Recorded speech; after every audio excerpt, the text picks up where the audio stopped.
also got the special guest Terri Abney with the upcoming season in Johnson. But also, if you've seen her in Money Matters, Greenleaf, Loving, and so much more, we're excited to bring y'all this guest today, man. Y'all stay locked in for much more in the Black Lunch Break season 3, episode 1.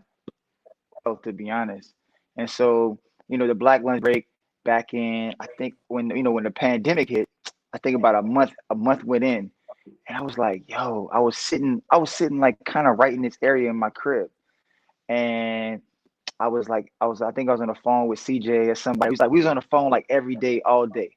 And we was talking about so much stuff. We like, yo, we gotta kind of like, how do we get this information out? How do we have these conversations with our folks, build community, so on and so forth, have dope guests. And so then we was like, should we call it the Black Quarantine? They was like, nah, the Black Quarantine ain't gonna work because after the quarantine is over with, the show ain't gonna make no damn sense. It ain't gonna be the Black Quarantine no more. So I was like, okay. So then I was like, all right, the Black Lunch Break, because we figured it's gonna be during the lunch hour, and then sure enough, the Black Lunch Break stuck, and then now we season 3 of this, and we've had people you've graced the stage with like Anjanou Ellis. We had Dougie Doug from Cool Runnings. We've had, we had producers like crazy people that we looked up to. They have kind of been on a Black Lunch Break, so it's been super dope. And actually, I'm saying, excited to get into this interview with you and talk about your work, and but not about your work though, because like that, I think that's cool. But I think also like who are you as a person is probably more important, and just kind of dig into some of your side projects you got going on, letting the world kind of understand more about you and all that good stuff. So anyway, without further ado, welcome to the Black Lunch Break. Welcome to the Black Lunch Break.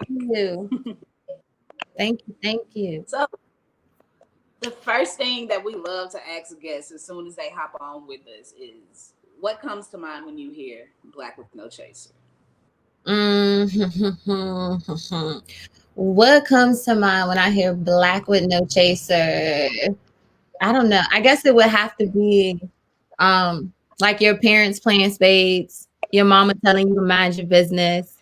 Like Black people, in my opinion, like we're just real. Like we keep it 100 all the time. And it just comes from everyone in our family telling you something about yourself. It's like, yo, like I didn't ask you for your opinion. They're gonna give it to you. So just keeping it real. I love it. And keeping it real with you being from DC. I know people in DC keep it real. Like, Oh my, too come real. on. Too real. Like I went to school in the South and I was in for a rude awakening because people in the South are so different than the North. And it felt very difficult for me to make friends like my first 2 years. Even though I was meeting people, like we say whatever we're thinking. There are no, boundaries or limits. We have no couth. If you are looking at me when I was in DC growing up, I'm gonna ask you, what are you looking at? And people in the South couldn't, like they couldn't deal with that type of like rawness or realness. They're like, oh my gosh. And I'm like, what are you looking at? Like, why are you staring at me? Don't touch me. Are you speaking on you speaking on your Clark Atlanta days? Yes. So the South softened me quite a bit. Like when I went back to DC, I was reminded how blunt, that's what it is. We're just really blunt. We say what we have to say and we keep moving. How blunt. Feel you. I mean, we have our bluntness here in the South. I'm originally from Mississippi. I'm residing in Atlanta now. But Okay. It's about goodness, some TV just came on. It's really about our hospitality. But we are blunt like y'all are. We just know how to kind of hide it. And y'all blunt. So open. We got that tact. You know what I mean? Oh, is that what it is? Because to me, I'm like, just say it. Like you put sugar on it. I'd rather tell me what it is so we can keep it moving. Man, what's crazy is like, being out here in DC, and it's like you meet like very few DC folk. Like, you know what I mean? Like one of my homegirls I went to school with, my best friends who lives in Southeast, and that's where I pretty much when I first got to DC, I was in Southeast. Well, actually, When I first got here, I was in Capitol Heights. Then I moved to Southeast, and now I'm in Northeast. But anyway, but the point, bro, two things you brought up, right? One, I'm gonna get to this DC realness thing in a second. But two, and I always say this, DC is not the South, and I'm glad you said that. Even though people try to put DC like below the Mason-Dixon line and Maryland and all that good stuff like that, and don't get me wrong, Maryland is country as all get out. Outside of Baltimore, whatever, it's country, right? Or Um, Maryland. but I just want to let the record reflect that somebody that's from DC understands that DC is in the north and it's not like the South. It's not. It's It just nothing like the it's South. It's different. closer to like our mentality is very much so like a New York mentality. Not as harsh, but no, probably as harsh. Like the only difference is we might speak to someone, whereas in New York, they don't care to speak to you if they don't know you. Got you. Yep. I can dig it. Yep. I can dig it all. DC folks, So yeah, let's get into some icebreaker questions. man. Hold DC on. folks is Go different ahead. though, Go ahead, man. bro. What you was Different. Oh, No, how I we was did? gonna say DC folks are different. But no, but being here, y'all like you said, like y'all be like y'all do got a certain kind of rawness to y'all. That's like but I've grown to love. I ain't go music when I first came out here. Even like going through fam, I used to be like I wasn't really into it. But now I'm out here in DC. I'm like okay, it's grown on me. Go music has grown on me for sure. It reminds me of like the how homegrown like bounce music is to New Orleans. You know what I'm saying? It's that same kind of like deal. So I appreciate it now. Before I was like, I don't know what the hype is, but I'm there. I'm there. You know what I mean? Mhm. Being from New Orleans and music and brass and bands. So yes, it's all love. But anyway, I DC. love it. So let's get into someone who inspires you and why. Um,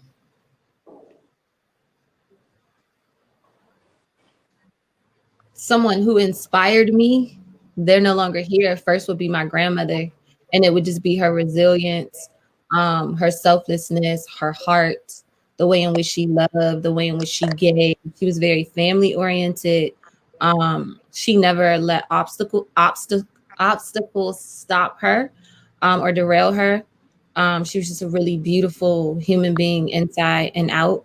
Um, and then growing up, I've always admired in terms of artists, Halle Berry and Lucille Ball. Halle Berry, Oh, that's she was, beautiful. yeah, like Halle Berry was just like the first Black woman to win an Oscar. So that, in my opinion, made her dope, and it was something to aspire to because the industry allowed her to break barriers that they weren't allowing other women of color to do.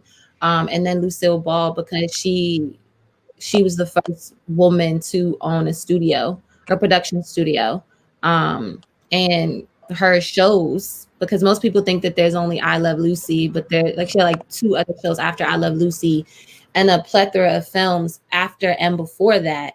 Um, they're still on air today across the entire world. Like you can cut on multiple channels. She's dead. She's like the Shakespeare of acting. Um, she's dead. Her shows are still streaming.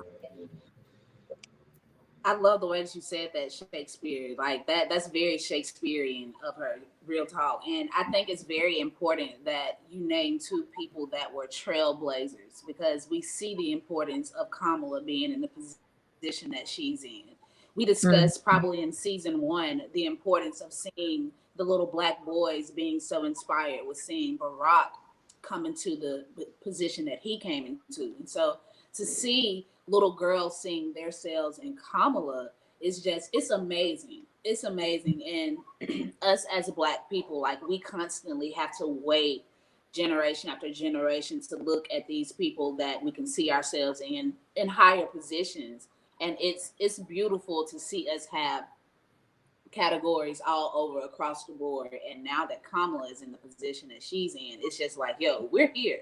We are Yeah, here. There's nothing that you guys can say about that now. yeah. The door Bro, has what been. you think?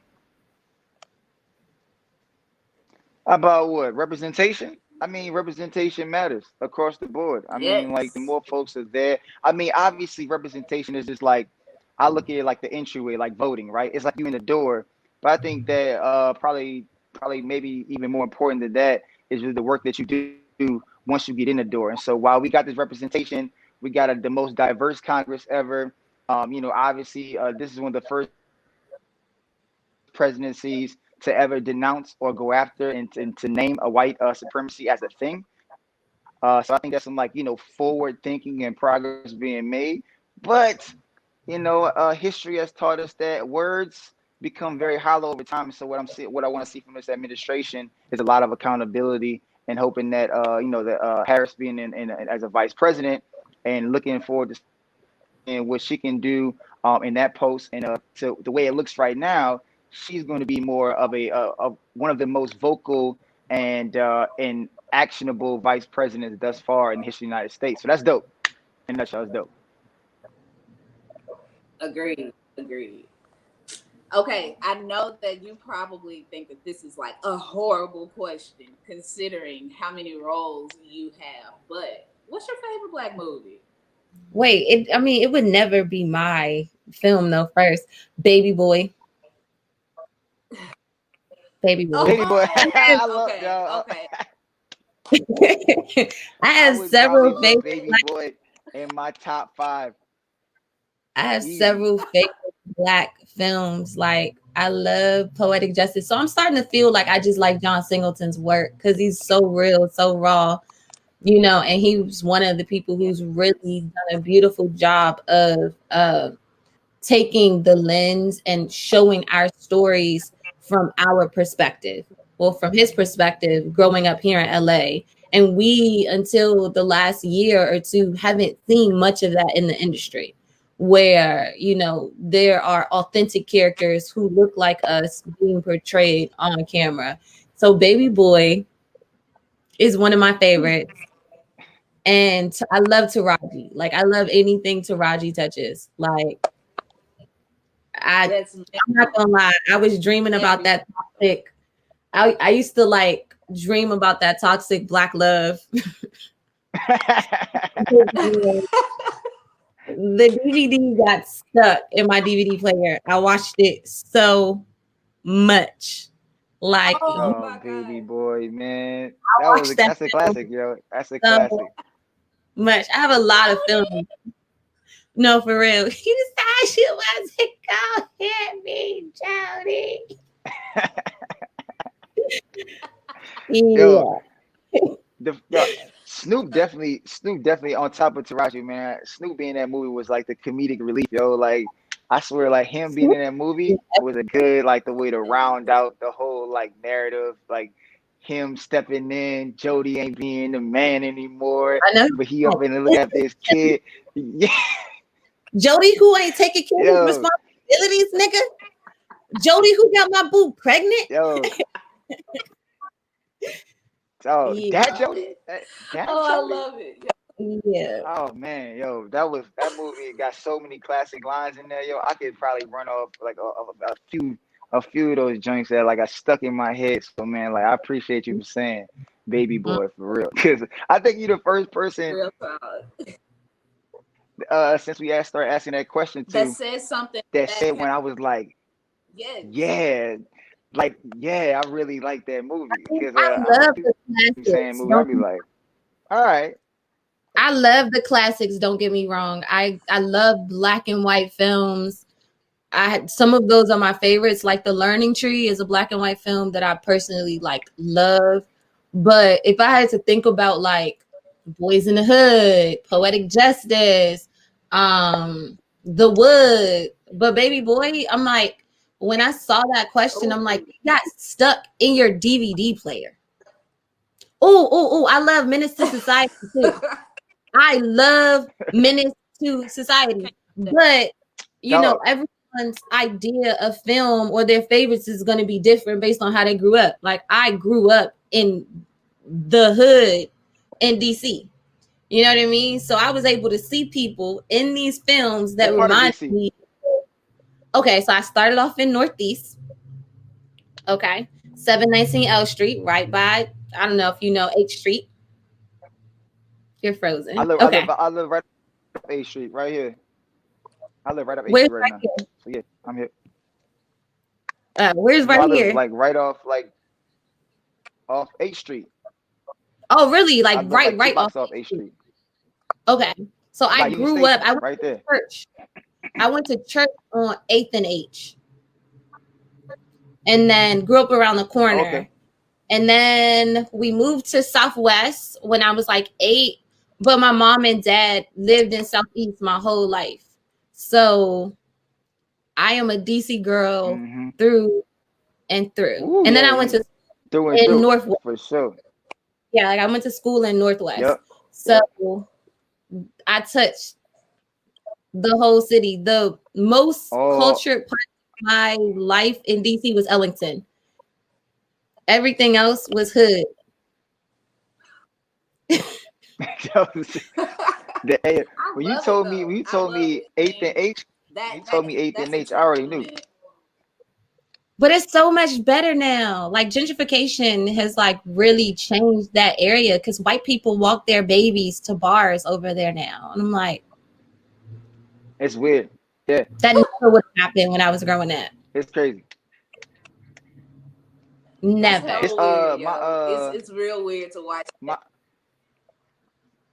my girl was just getting her hair done at a spot that's like one of the longest standing black like salons still on 8th Street the other day, like right around it's on 4th or 5th, between 4th and 5th. And Mhm. she was the lady was telling her about how 8th Street used to be, and like literally saying the exact same thing you were saying, is that like it was like, They yo, shut things you down at wasn't just 6 o'clock. walking up You and did down not 8th want to Street. be That's just outside. You didn't want to be yeah, outside you after if it was winter, 5, 6 o'clock, things were shut down. You didn't want to be outside. And then yeah, my mom and dad both live around like Anacostia, so like right next to Anacostia. So my mom's off at like 27th and Good Hope or something like that, oh and then my yeah. dad in the Vista. So like one of the worst parts of Southeast. So I'm like, I love Minister Society. Okay, She's like, okay.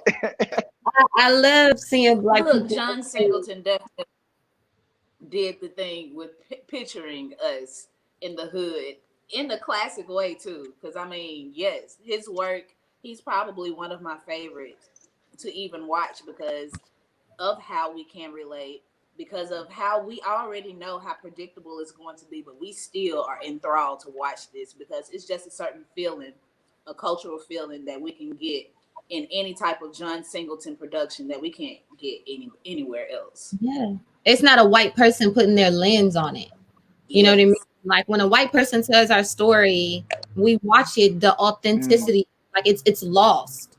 It Yes. loses its flavor. But when Mm-hmm. you allow a black person to tell the story, they may put some real people from the streets in the film. And then they're gonna let things go because they know what that actually as long as they're not afraid of telling our stories, they're going to tell our stories.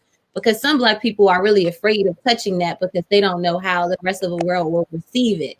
So they'll tiptoe around fully telling our stories.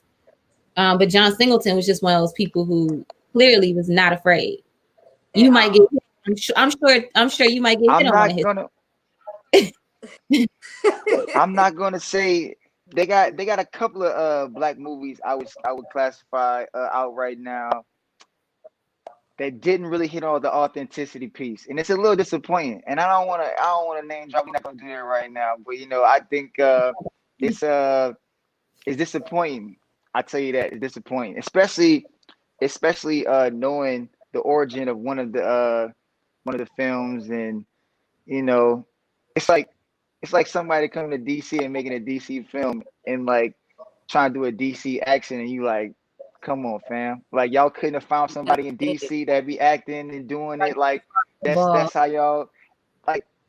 It's just Anyway, disappointing. Let's That's just all I say got to it's say. bad Disappointing. disrespectful. Okay, you're disrespectful. Okay. For real.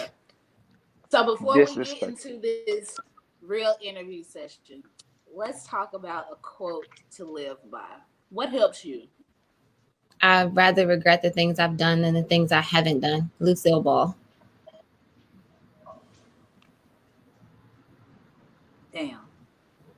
I know that's right. Like we seeking. being here with Black with No Chaser, that's definitely something that we are learning how to not regret certain steps, because building something so magnetic definitely means trial and error, right? And sometimes when we're doing trial and error, we're like, damn, I regret that I made that particular move. No, we don't have to regret certain things, because every step of our path is leading us to exactly where we were supposed to be going. So I love that. I absolutely love that. Okay. Well, that's it for the icebreaker questions. We can just get into the nitty gritty of things. Now the hard stuff. So look. That's right. The hard stuff is out there. The hard stuff is all out there. No, so for me, I feel like you have played plenty of roles that probably took a lot of mental preparation for. And I want to know, what is your steps for preparing for different roles? For instance, Money Matters, you being in Loving, even going over to Greenleaf and being with all of the dynamic talent over there, and Atlanta. Like those four alone, I feel like those are dynamic roles. So what was your mental preparation for being able to nail it? Money Matters for me more so was having to pull from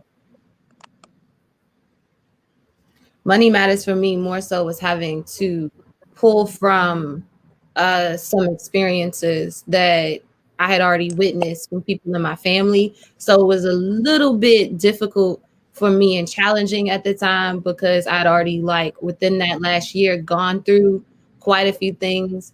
My grandmother raised me. She was murdered within that last year.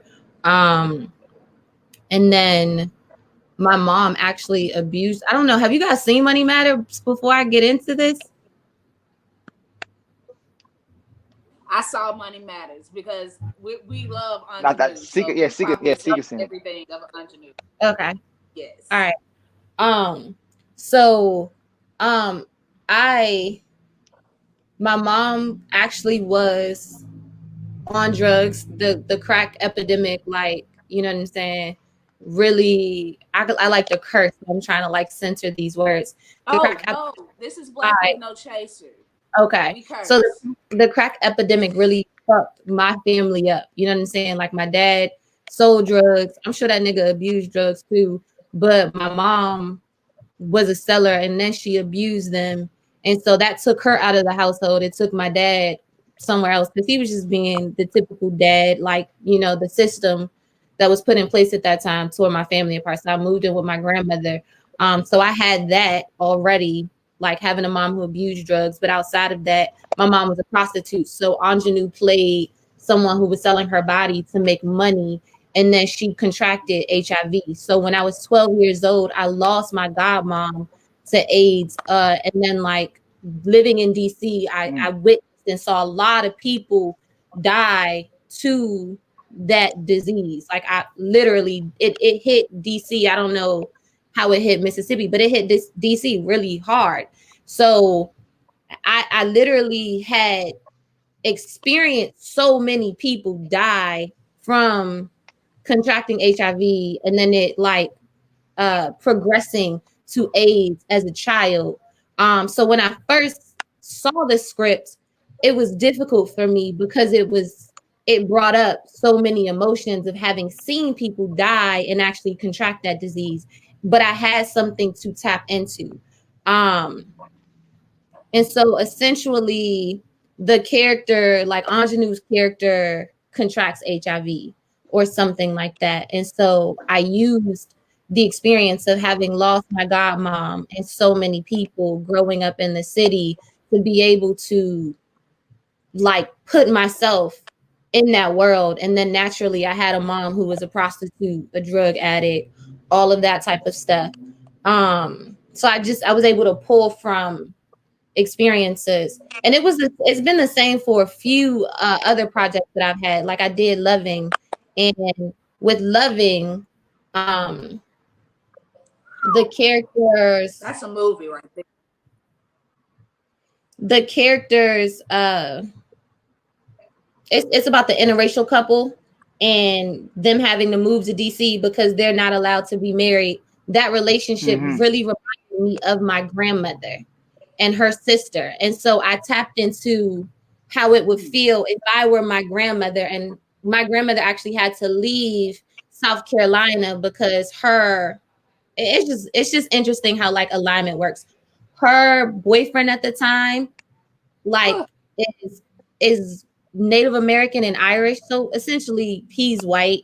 Got her pregnant and she was ashamed. So she left DC and she left her sister behind because of the shame of him choosing another woman. And so I tapped into that energy. And so what I started to notice with a lot of the projects that were coming my way was God was allowing me to be able to tell my godmom's story who's dead. You know what I mean? Like to be able to tap into that or to tell my grandmother's story who's no longer here.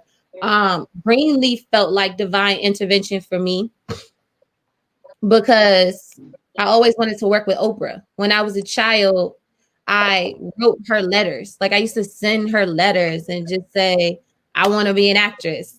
And of course, I never heard anything back. Post on Instagram. Like I never heard anything back.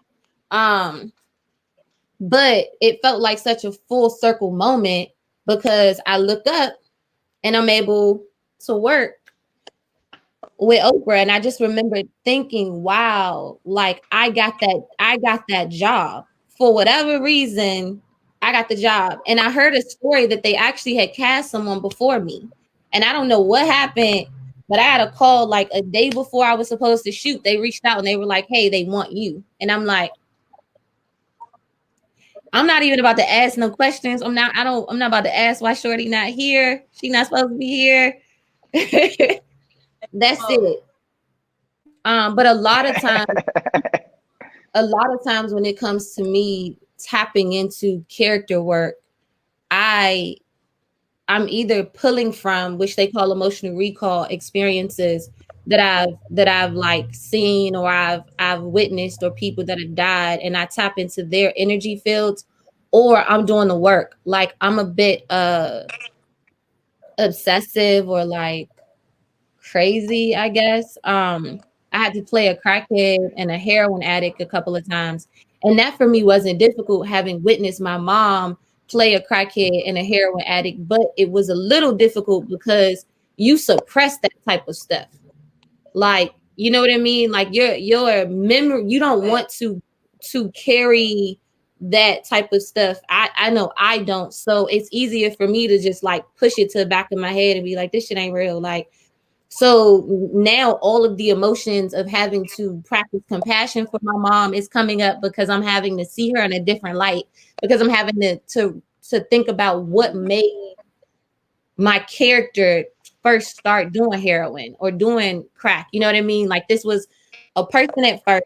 Who did she meet or what had she been through to make her do that? And then I sat in, which was very, I don't want to use the word nostalgic but I would go to NA meetings with my mom in AA meetings when she was trying to get clean. So when I was preparing for these roles, would actually go to AA and NA meetings and have to say, this is my first day clean. And then I would keep going. So now I'm getting my 30-day chip before we're shooting. Like, this is my 30th day clean. And it sucks because the people, they actually believe you're on drugs. Like I don't take baths some days. I don't brush my teeth. I'm not doing my hair.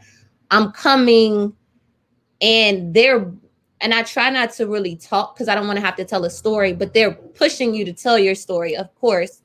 But what I get from it is I get their experiences.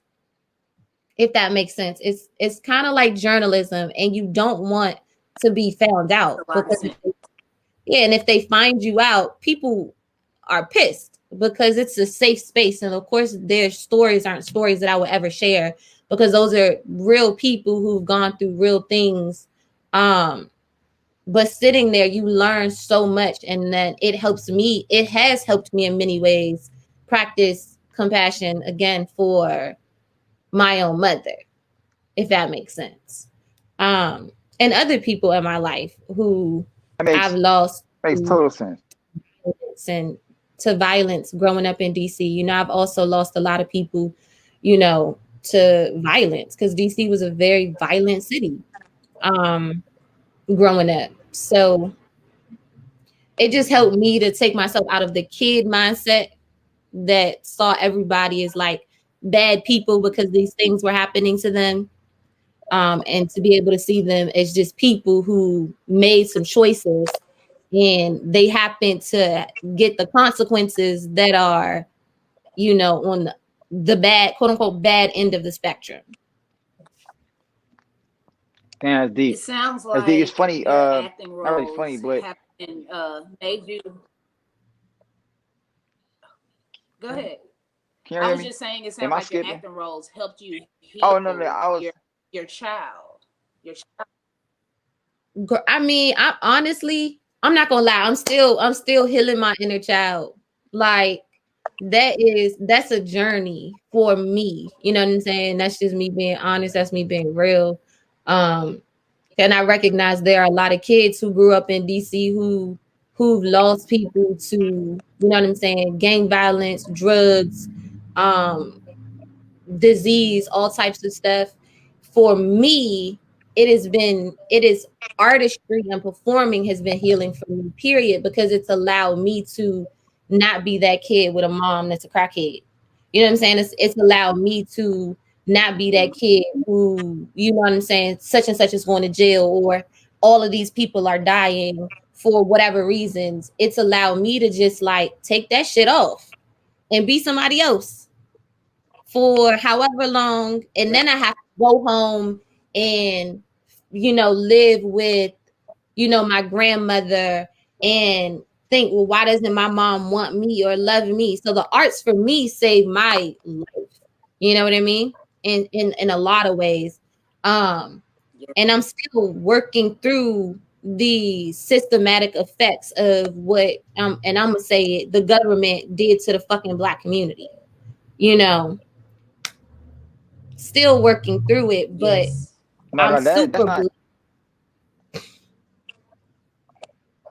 No, I'm sorry. I'm I'm super delayed. blessed. I'm delayed. So I'm over here. Like I don't know if I'm hearing y'all after I'm hearing. Like so, my bad.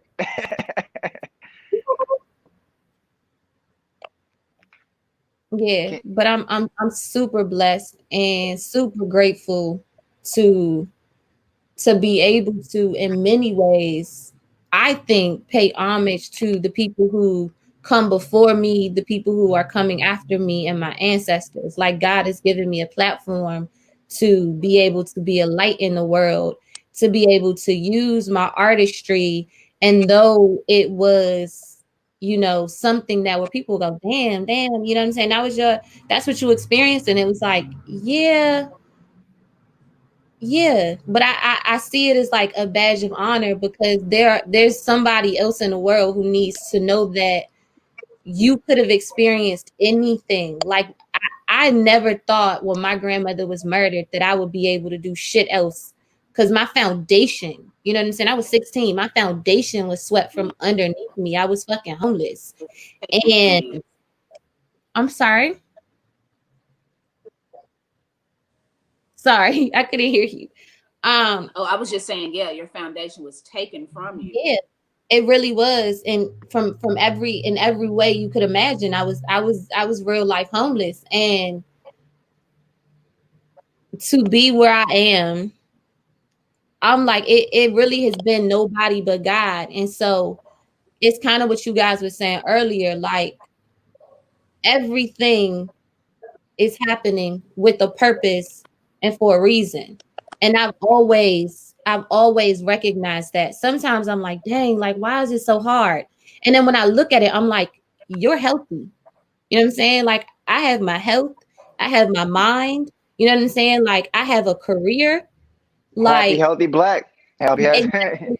You know what I'm saying? So it's like I could look at the things that happen and go, well, damn, that was difficult. Or I can go, it's a part of my story, and my story is not just connected to me. It's connected to somebody else recognizing that they can do whatever it is that they want to do, and they don't have to be stopped That's right. because they grew up in New Orleans or Mississippi or DC or New York, and because they daddy wasn't around or their mama was around, but this happened and that happened. Like, it's just a part of your story, and your story makes you unique, and your story is going to be the thing that takes you to wherever it is that you want to go. But you can't allow your story to pigeonhole you or to hold you back. You see what I'm saying? Because a lot of times shit happens and we don't want to like push forward. Like, nah, like it happened, but what you gonna do? And Let's go. let the church folks say, You preaching, Amen. Terry. You preaching. Amen. Amen. I got a question. Right. I got a question. Listen, hey, I I'm about to needed say you over that. there preaching Ted. Go ahead, bro. But I was gonna ask. I was gonna ask though. Like you talked about a lot about your childhood and shedding a lot of that and trying to like kind of like work through that. So if you was holding a picture of like 8, 9, 10-year-old Terry right now, what would you be telling Terry? What would you be telling Terry so Terry knows that Terry's gonna be okay? That's crazy. I think I would just tell myself I love myself more. I love myself more because when you and then I will be okay because that child needs love. Like it, though I had a grandmother who loved me, she was the big mama, essentially the backbone of my family. So there would be 20 people in our house at a time because that's what really was happening in the Black community. It wasn't just my siblings, it was my cousins, my uncles, everybody lived with us. So there wasn't enough room for me to matter in the house. You know what I'm saying? There wasn't enough room Mm, for me to get the love that I needed, though I know she loved me, though I recognize it, because if she didn't, she would not have sacrificed everything to take all of us in. She loved all of us differently. But I always felt I didn't get the love that I needed. But if I, as an adult, when you nurture your inner child, because sometimes I don't know about you guys, but if you had traumatic childhood experiences, what you do is you punish yourself as an adult when you don't do things perfectly because you hear the mm-hmm. people from the past punishing you or because you're seeking validation. And so sometimes I have to stop myself as an adult. If I fuck up an audition or if I don't get something right, I have to go back and say, I love you, Terry. You did the best that you could. Like I'm now remothering myself, reparenting myself, giving myself that grace that would have been given to me, maybe, I don't know, maybe if I grew up in a healthy family dynamic household where it was a mother and a father who had their shit together and they had the time to be able and they had worked through their shit to be able to stop and see that I had something going on instead of saying, get out my face or leave me alone because they're flustered because it's too many people. So I would just love myself if I knew how to do that and be okay with being myself because a lot of times it felt like some of my siblings or cousins were getting more attention. And what do you do when you're not getting attention? You act out because you want attention. So you go, well, if this is getting such and such attention, or if Let my me do uncle, this. exactly, and it doesn't matter if the kids are doing it, or if I see my uncle, you know what I'm saying, going out in the streets doing some dumb shit and that's getting him attention, then I'm gonna fucking do some shit to get attention. Whether it's Let me do acting out, that. Yep. you know what I'm saying, whether it's acting out in the house, acting out in the streets, because you don't realize it as a kid, but basically you're saying, hey, see me, love me, talk to me. Validate me. Yep. Yes. Exactly. That's Tell right. me That's I'm right. enough. Tell me I'm good. Or honestly, you don't care if the attention is good or bad. I don't, you know what I'm saying? You don't care if it's like them yelling at you because it feels like you're getting attention. You know what I'm You saying? feel like you have feelings. Yep. Like, damn, I care because Woo. now I'm in trouble. You No, but like the crazy part is Terry, I've been on Terry, that whole Terry, like Terry. I've been on that. Oh, we did it again. But I've been on that whole like thing lately too, which is like this whole space and grace type of thing where like realizing like, yo, you ain't gotta be perfect. Like it's okay. Like I might used to beat myself about not getting jobs and like, damn, it's just me. Is it just it wasn't for me? Is like what does that process look like? How do I validate my own existence? Is it through a job? Is it who I'm helping? Is it the people I'm loving on, people loving on? And you begin to go through this process in your mind about like, what does it mean to be like a full person, to actually to operate in my purpose? And I feel like that's why everything you're saying, I think many of people who are going to eventually listen to this are going to be like, yes, and yes, and yes, and yes, because like, I think so many of us, especially people like, like people from broken homes, or people single family, or people even with both parents is dealing, working all the time, and they looking for attention, and a lot of kids. And that's why I think I pride myself with my little nieces and nephews. I don't have any kids, but the most attention I can give them when I'm around them, I know that they need that. And they need that from the whole community, not just mama, not just daddy, not just grandma or grandpa. But they need from everybody, aunts, uncles, friends, teachers, because I don't know where we lost this, but I remember a point in time where like my next door neighbor could have kicked my ass, and they had permission from my mom and my dad to do so. And I'm not saying that that's what we need to get back to, but the idea of the village raising children, Yeah. it needs to become more of a thing again, because I'm like, what did we like? Where did that get lost? You know what I'm saying? Like when I was a kid, it was like the village, and then like what happened? You know what I mean? I don't know what happened. I can tell you what happened. I think we all can say what happened. Like society, politics, you know what I'm saying, tore us apart. There has always been a agenda to tear the Black family apart because there's strength within the Black family. You give us a ball, we dunk it. You give us a tennis racket and we fucking like we winning championships. You give us a mic, you got Michael Jackson, you got Beyonce. You know what I'm saying? Like whatever it is that we do it well. So you recognize that you set us back hundreds of years. And then the moment that we are freed, we were the people who had the skills. We were the people who had jobs. So what do? You get rid of job opportunities and you create colleges and things so that let's call them others, so that they get the advancement. But then they even realize that though we were set 100 years back, we had the ability to learn. So what do they do with that? First, they did the IQ test. That didn't work. The IQ test didn't work because we superseded them niggas with the IQ test. So then they created special ed, because if you take a nigga's mind and you make them believe something's wrong with them, it's like putting a fly in a jar. You put a fly in a jar, and it thinks that it can't go any higher than the jar. It will not. So then after that, what do we have? Then we have the Housing Act. So we don't have equal opportunities to being able to live in certain neighborhoods. Then what do these niggas do? They do welfare. Welfare takes the Black man out of the household, and it makes the Black woman, once again, which they'd already done in slavery, it makes the Black woman distrustful of the Black man. So now the family dynamic is fucked up. Then you put guns and you put drugs in our community. And I just watched this amazing documentary called Crack, which again, really sometimes, because I still struggle with my mommy sometimes, it really helps me practice more and more compassion for her. And you know what I'm saying? Drug addiction is a disease, but they put guns and they put drugs in our community. Cocaine was a thing. White people was smoking cocaine, and more white people smoke crack than Black people smoke crack. Everybody who went to jail in the 90s was Black. They said in Los Angeles for 4 years, not one white person was arrested for smoking crack cocaine. So tell me that there is not that they didn't have an agenda against Black people. We were dying to the drug. Then moms were being cracked out, and dads. So either you died, you got shot, you went to jail because you were selling the drugs, or they put you in jail because you had addiction.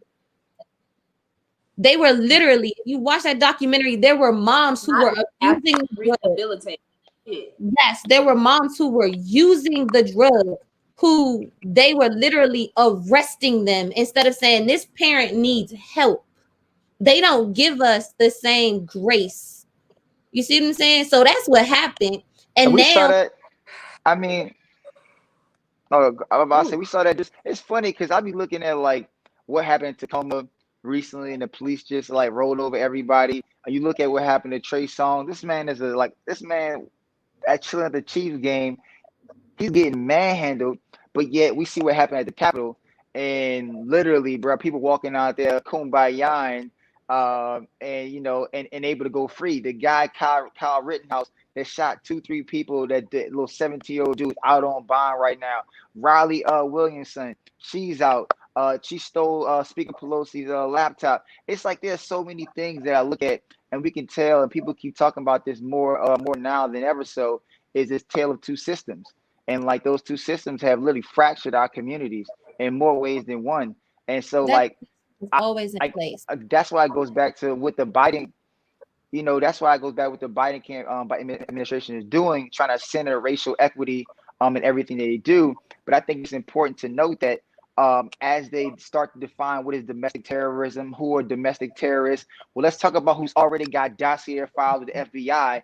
Asada Shakur, Black activists, organizers, and organizations that's been founded on principles of freedom and liberation, right, for our communities.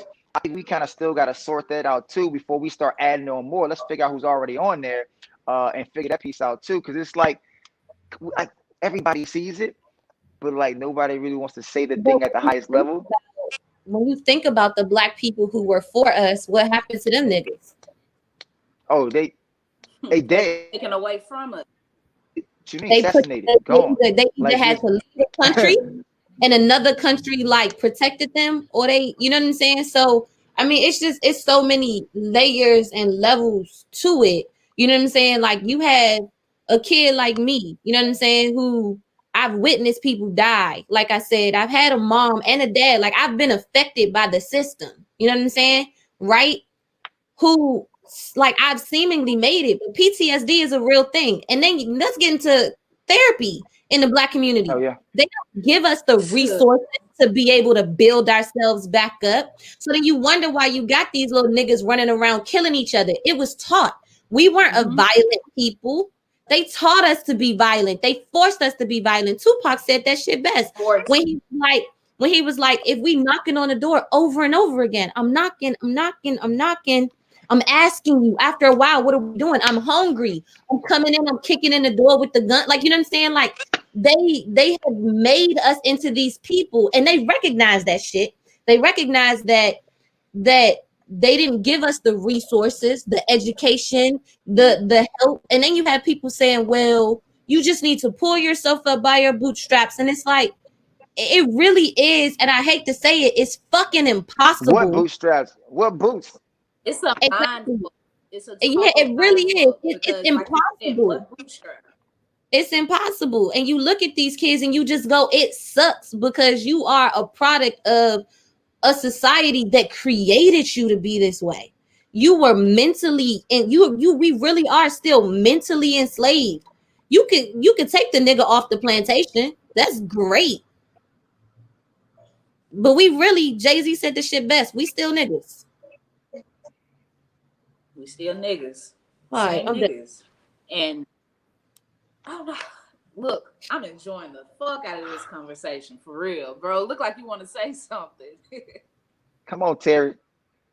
Nah, you know it's always interesting, man, because like we have guests on, you just never really know, like where we'll go. To be honest, like you know what I mean. I was like, yeah, we're gonna get on. And it's funny because me and Sika was like thinking about the questions we're gonna ask, how it's gonna go, and then Sika said, well, let's just see, where it goes, and so on and so forth.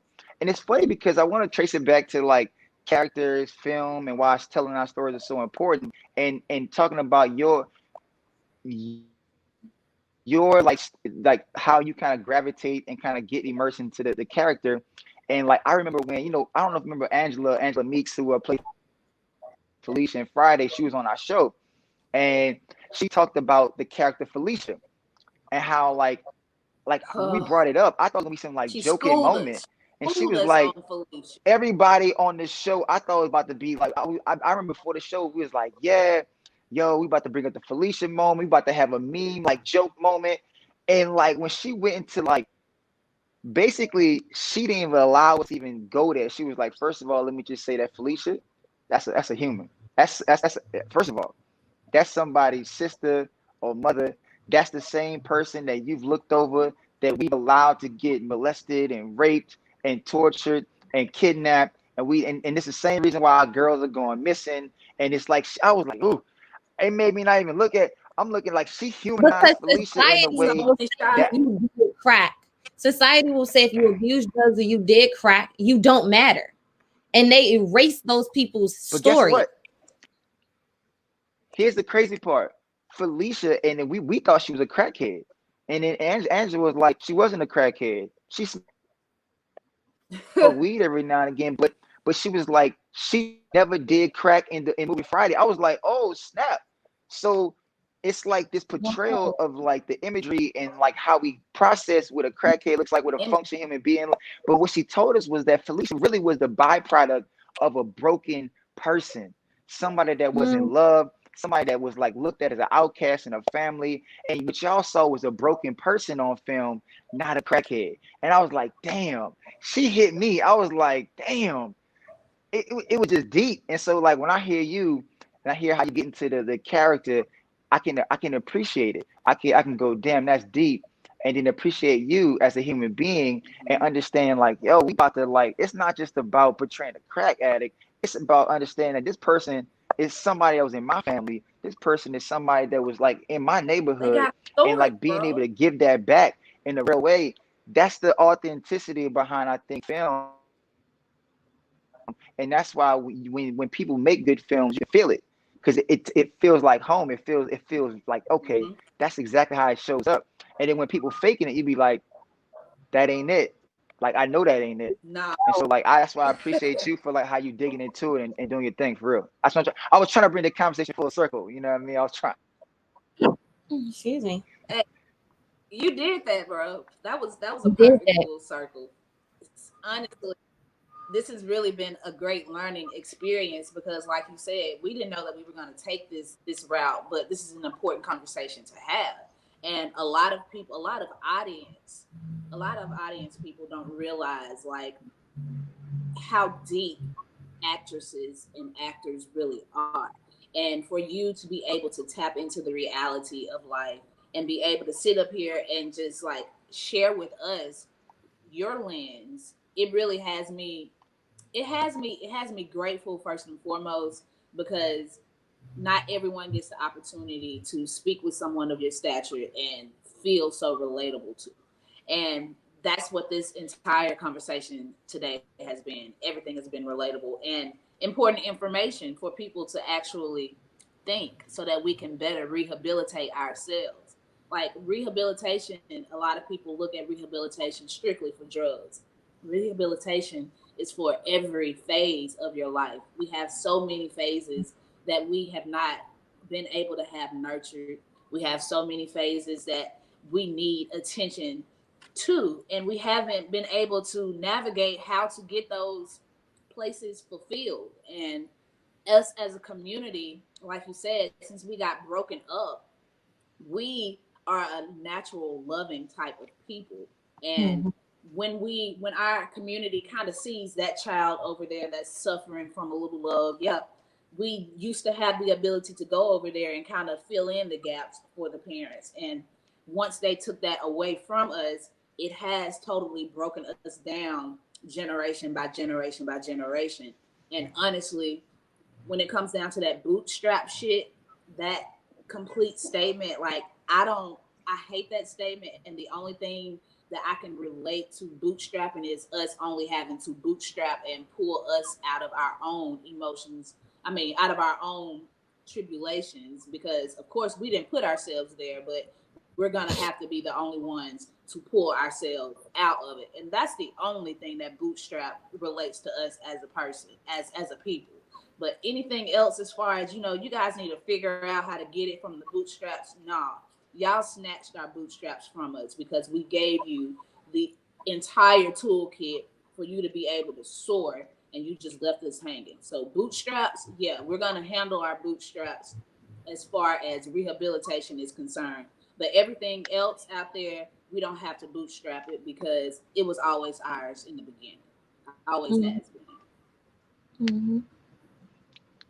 Hell yeah. And I just want to say shout out to all the HBCUs, man. One time for Tougaloo folks. Hey, one time for Clark Atlanta. What's good? We see you over there. One time for my Rattlers. Shout out to FAMU. HBCUs. Yeah. We always, it's always good to have HBCU folks on. I feel like the energy is always different. I feel like we come from a different kind of place.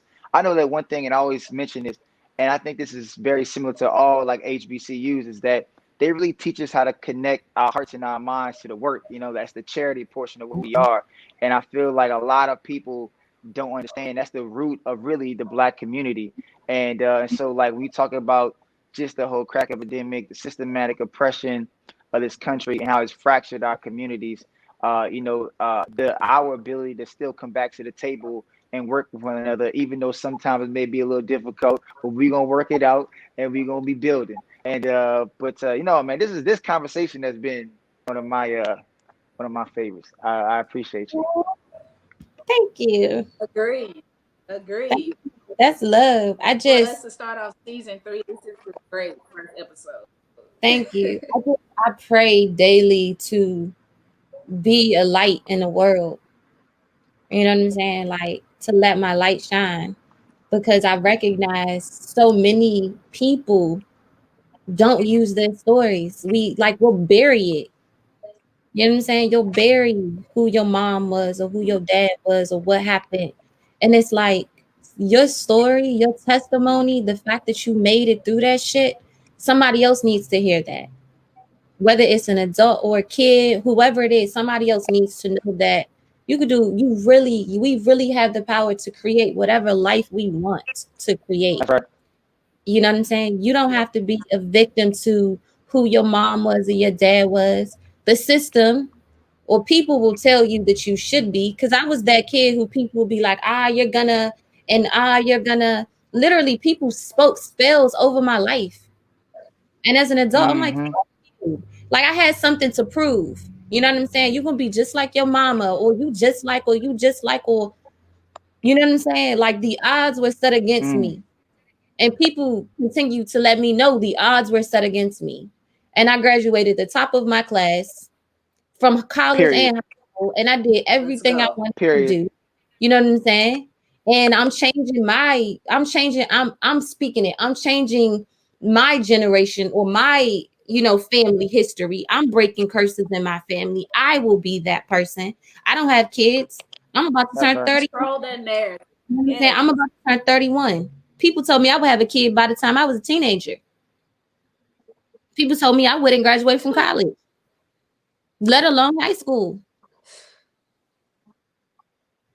Fuck you. Hello. Okay. And look at Hello. you. Hello. All of Yeah. A part of me needed you to say that shit, because it made me go even harder to prove a point. Hell yeah. Yes. Question. I gotta ask for everybody wondering out there, HBCU people. I think this is a general question. Are you Greek? Did you pledge anything like that? I'm Greek. I'm a member of Alpha Kappa Alpha Sorority Incorporated. So AKA, I am Greek. Okay, what's up, AKAs out there? I am SIKA on in Delta land. I love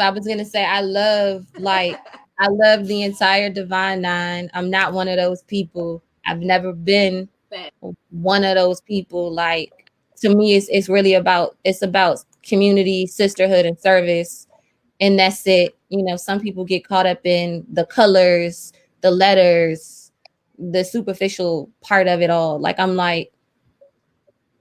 love being a member of Alpha Kappa Alpha Sorority Incorporated. We are the Divine. Come on, that's why I know. You was y'all the AKs were too turned up, man. With Harris got the VP. I'm surprised. You got a video? Did you do a video or something like that for a TikTok or something? To be honest, that when I say I'm all about just the service part, that's it. I feel it. I'm not with the. I love the fact that she made it in the office. I think that's great. It's great for the organization. But let's see what that work do. That's real. I just gotta ask. I gotta ask. I feel like it's a valid question.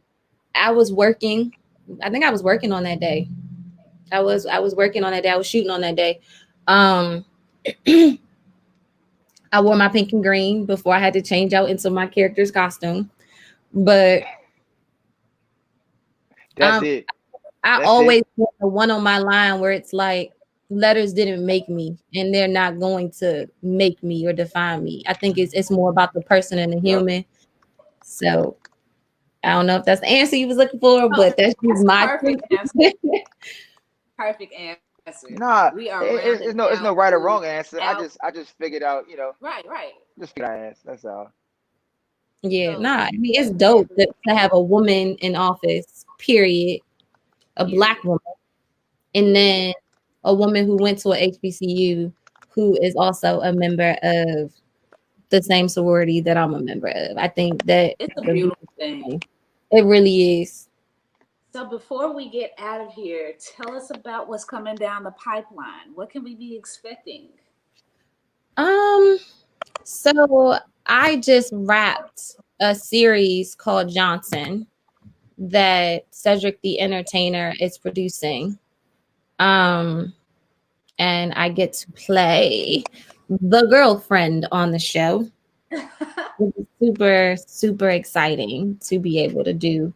And it really reminds me of John Singleton's style of work. Dope. So it's just real raw black TV. It reminds me of Sex in the City, but from the male perspective. Oh So Ooh, wow. that's Okay. four brothers or guys who grew up who are best friends, but they consider themselves brothers.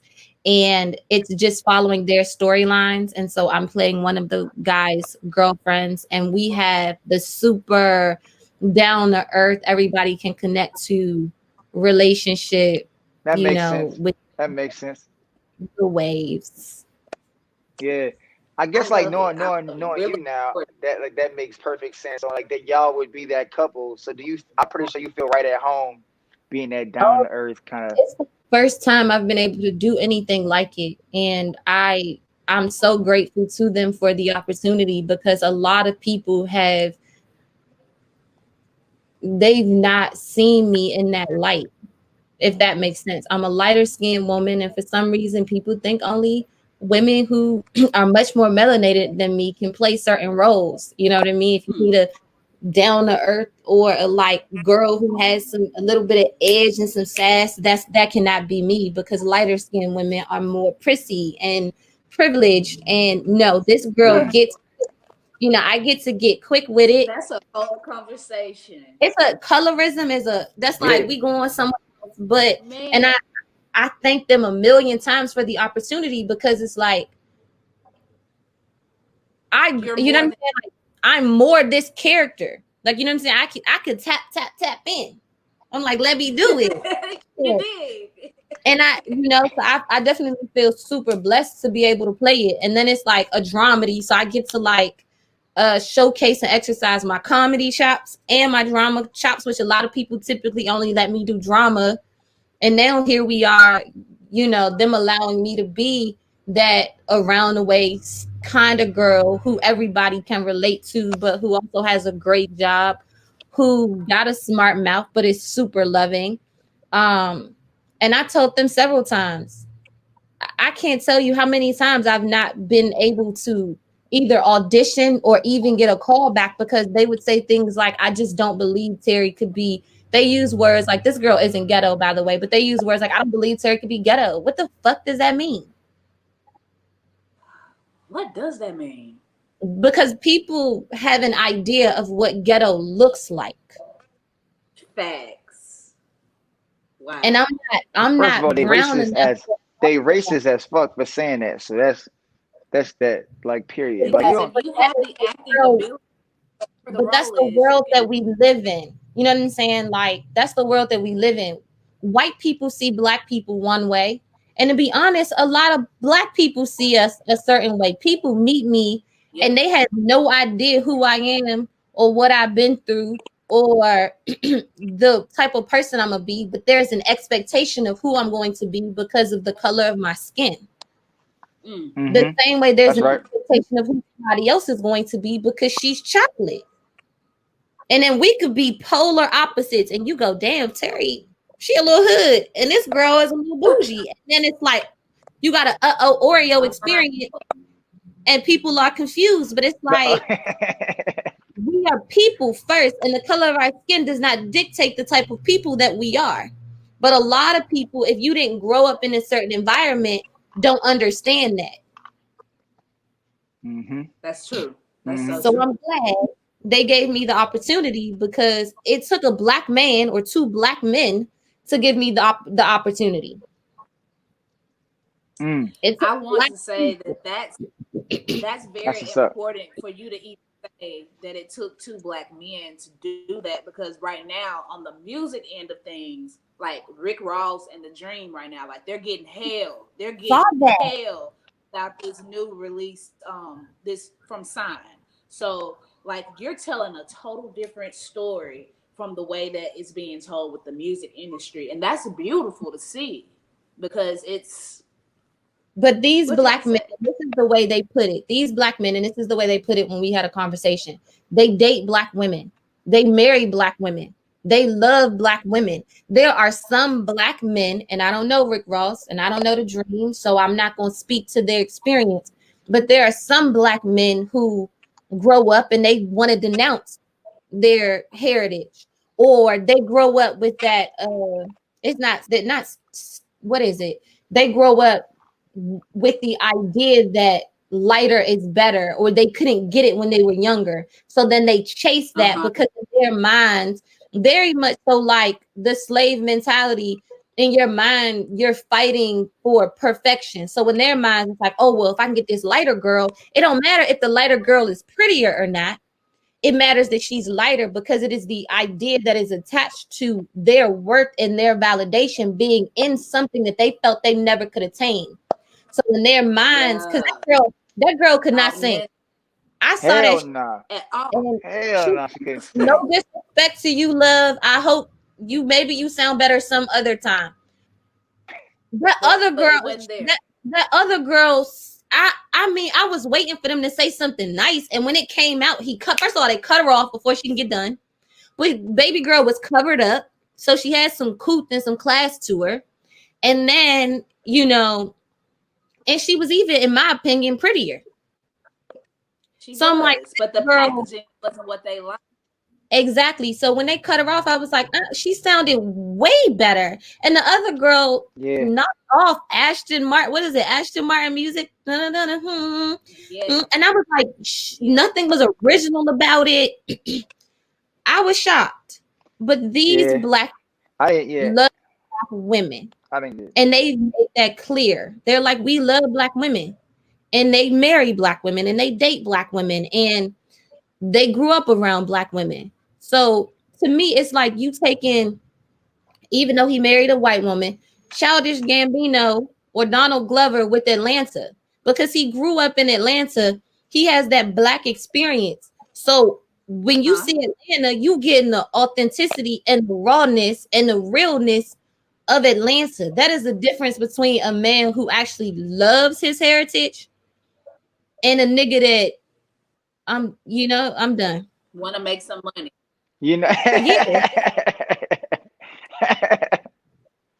Well, look, we don't want to look. We don't want to hold you all day. You know what I mean? You gave us an hour of your time, and we do appreciate you for real. But I just want to say though, from the bottom of my heart and everybody at BlackWithNoChaser and the Black Lunch Break family, thank you, sis, for taking your time out to spend some time with us. I know you could be anywhere, but you're here with us, and that means you family now. So if you ever in DC, you ever in Atlanta or Mississippi or in New Orleans, whatever, you just holler at us. Hit us up, man. We gonna connect for sure. Yo, what's up, y'all? We just wrapping up with Terri Abney. Appreciate y'all so much for chiming in. Make sure y'all sharing this. But look, thank you so much for tuning in to episode 1 of season 3 of the Black Lunch Break. I'm here with SIKA. And look, this is BlackWithNoChaser, the Black Lunch Break, where we think black, live black. Apologetically, man. All day, 365.